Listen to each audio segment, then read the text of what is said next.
Okay, I have my Ryobi soldering station, and one thing that I thought of, someone actually suggested in a comment, was how long the thing can run for.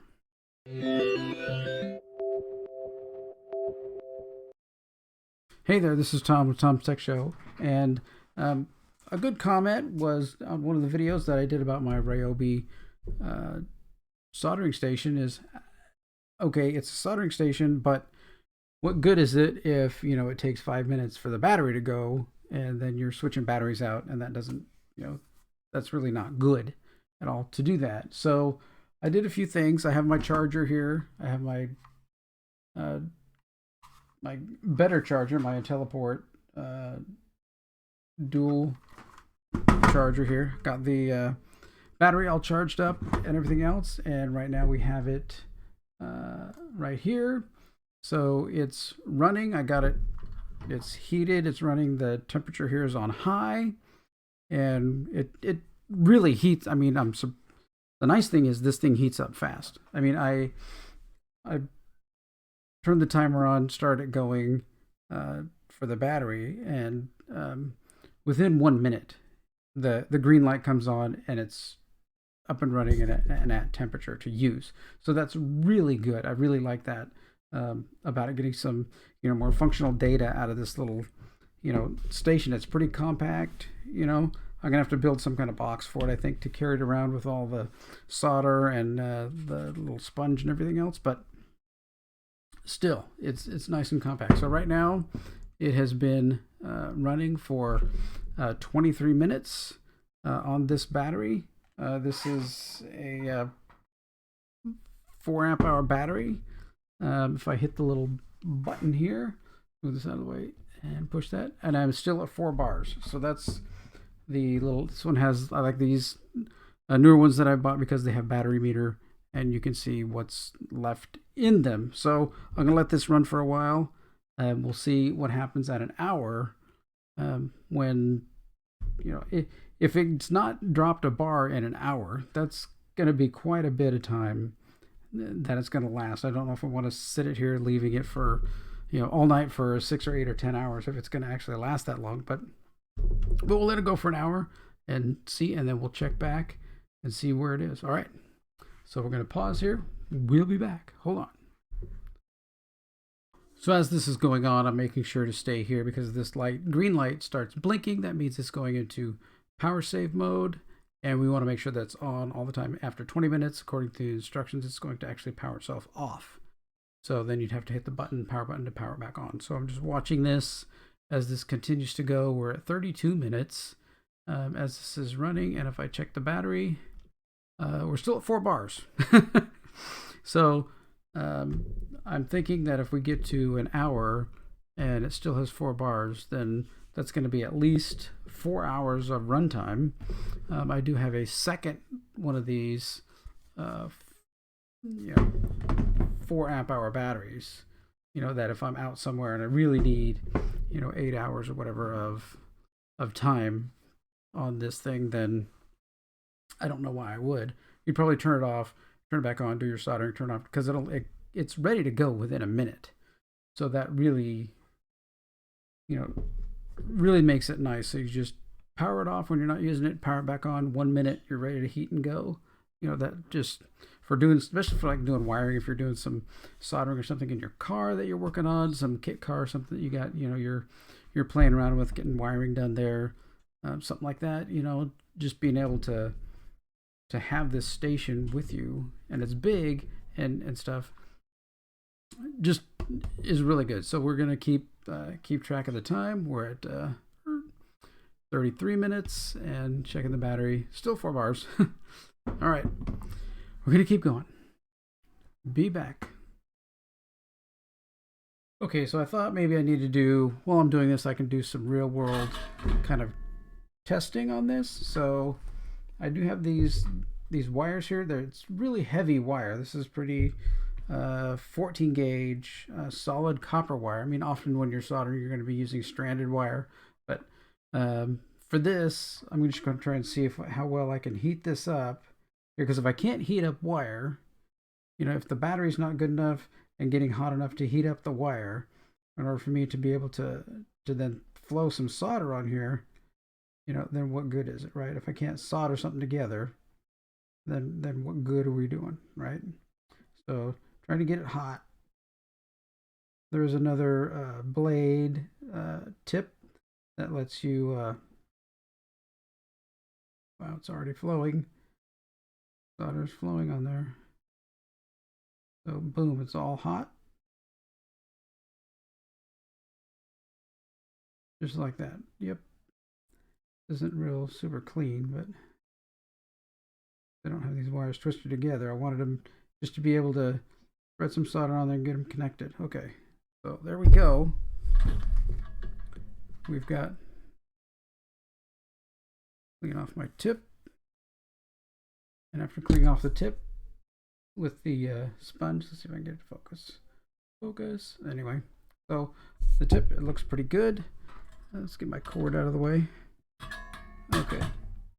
So, I mean, that heated those wires up really quickly. I'm very impressed that I was able to heat the wires up, get them hot, let me solder those two big heavy pieces of wire together. These are both 14 gauge pieces of wire. So pull it apart. There we go.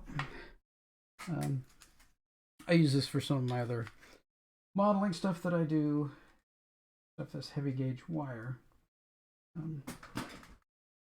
So that's key, right? If you can't, what good is a solder guard if you can't solder stuff together? So it really heated up fast. We are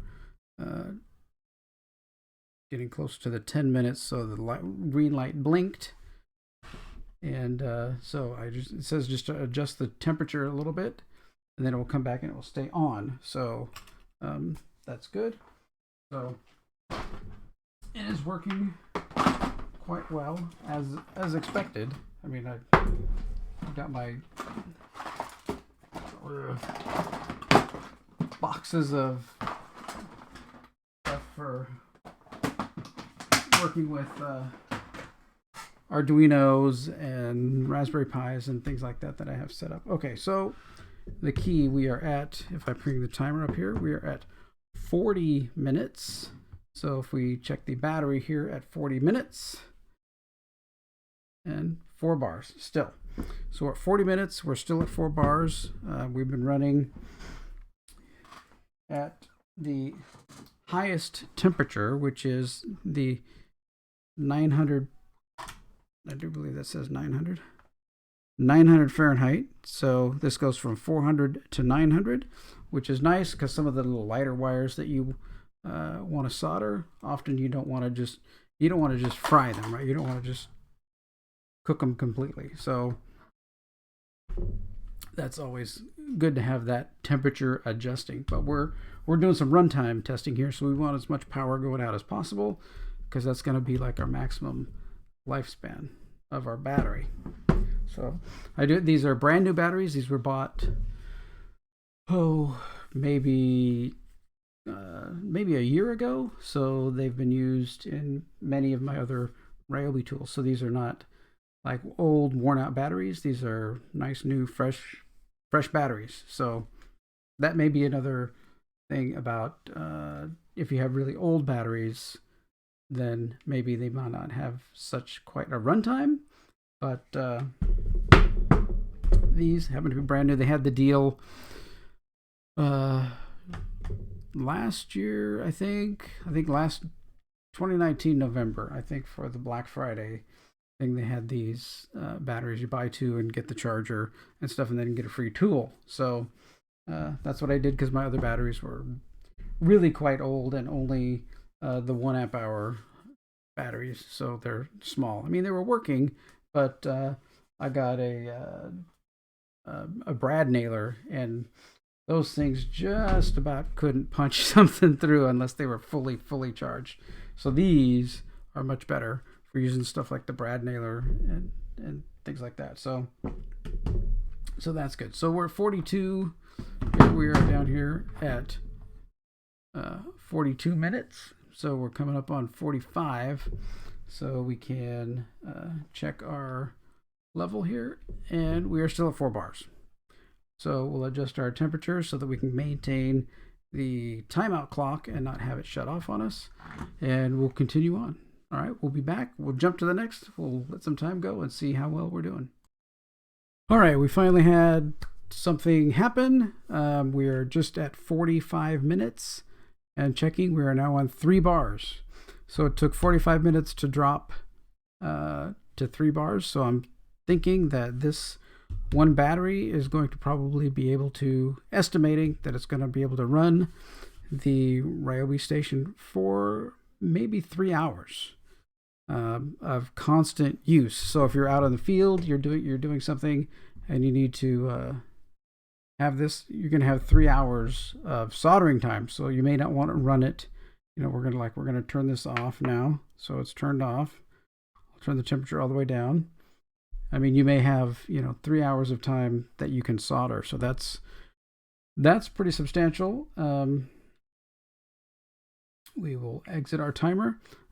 So I'm glad about that. I mean, that means, 2 of these batteries that I have will give me, 6 hours of soldering time. That's a whole day if I'm soldering something, a whole day, but pretty good. I mean, it probably does run, quite a bit faster than just like drilling some screws or something like that, because it's constantly putting wattage to the tip, where the screw gun is only going to be putting out power right when you're screwing something in, and otherwise it's idle, where this is always heating and always running, kind of like the I have the hot glue gun. It's kind of the same thing, that all the time that hot glue gun is on, it's constantly providing power to that as you glue things together. So this is kind of a similar situation, but good.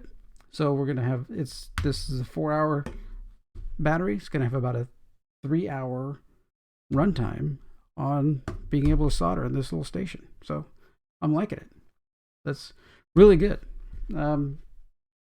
It's nicely efficient. And the fact that it comes on once you hit that button to turn on, within 1 minute it's at temperature and you're able to start soldering. That is phenomenal. My other older, military grade soldering iron that I have here, it's a good 5-10 minutes before it's ready to go. This thing being ready within a minute is ideal, really ideal. All right. There you go. That's the question answered for myself and for the person who commented. And if you like this video, like, share, subscribe, all those things. And if also you're looking for any Star Trek memorabilia, I have many. See all these figures and stuff that are waving around behind me? Those are all for sale on eBay. We're moving, so instead of moving it and taking all these boxes, I'm selling it all off. So if you want some of that, go ahead, and I'll give a link to my eBay store and in the comments as well. And well, thanks for watching, and take care.